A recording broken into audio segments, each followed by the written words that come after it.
Hey guys, my name is Jade Joselyn. I like to share fitness and food tips on YouTube and Instagram, and this is my pink parcel period talk.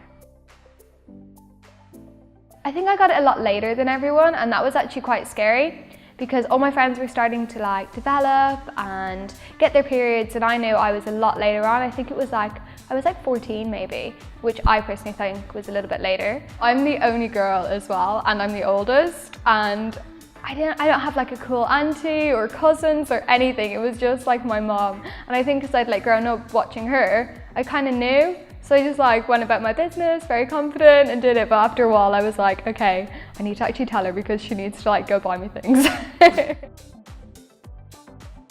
I've had a bit of a roller coaster with my period, and because when I was dancing a lot and I was dancing full time, I lost my period completely. I was so afraid because I didn't know why it had gone, but then I was too afraid to go to the doctors and ask them.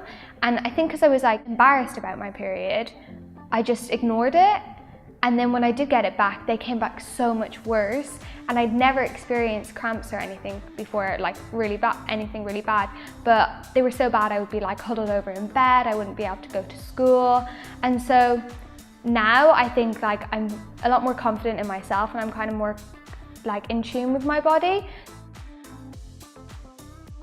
So I always joke around if maybe for a few days I'm really sensitive and I don't really know why, and then I get my period and I'm like, it makes so much sense now. Fitness is such a huge part of my life, and I love going to the gym every other day. It's brings me so much happiness. But when you're on your period and you're feeling a little bit crappy or sluggish, I think listening to your body is the most important thing. I personally have had girls speak to me and say, I'm on my period and I really don't feel well, but if I don't go to the gym, am I going to lose my progress?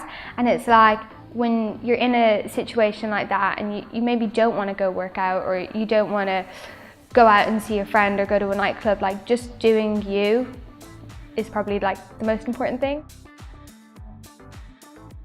For sure, especially as a teenager, I could not control it. I would always break out, especially around my chin and stuff. I still get little breakouts every now and again, and it's actually quite funny now that I'm getting older. I just know when I have a breakout, right, my period's due, I'm gonna get it.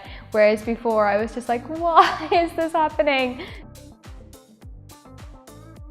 Definitely a face mask. A face mask is my thing, and not even to solve the breakout, just to make myself feel better and feel refreshed. So I'll tie my hair up and I'll put the ugliest green face mask on and my fluffy dressing gown with a cup of tea, and I'll just be so content. And I'm not trying to solve the problem, I'm just trying to make myself feel good. I live in activewear personally, but I definitely think around my time of the month, it's okay to throw in a slouchy jumper. You can still wear your leggings and look really cute, but feel a lot comfier. I also always put Uggs on. I don't care if it's summer, I will put my Ugg boots on with my favorite leggings and a nice cozy jumper if I'm going out, or if I'm at home, I'm in my dressing gown, for sure.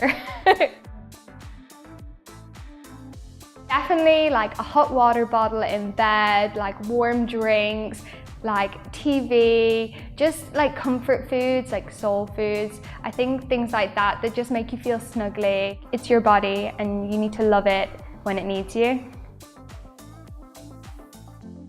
I grew up dancing, and I remember I was at a dance class and we wear shorts, and pretty sure they were white or baby pink or something, and I got my period and I just sobbed.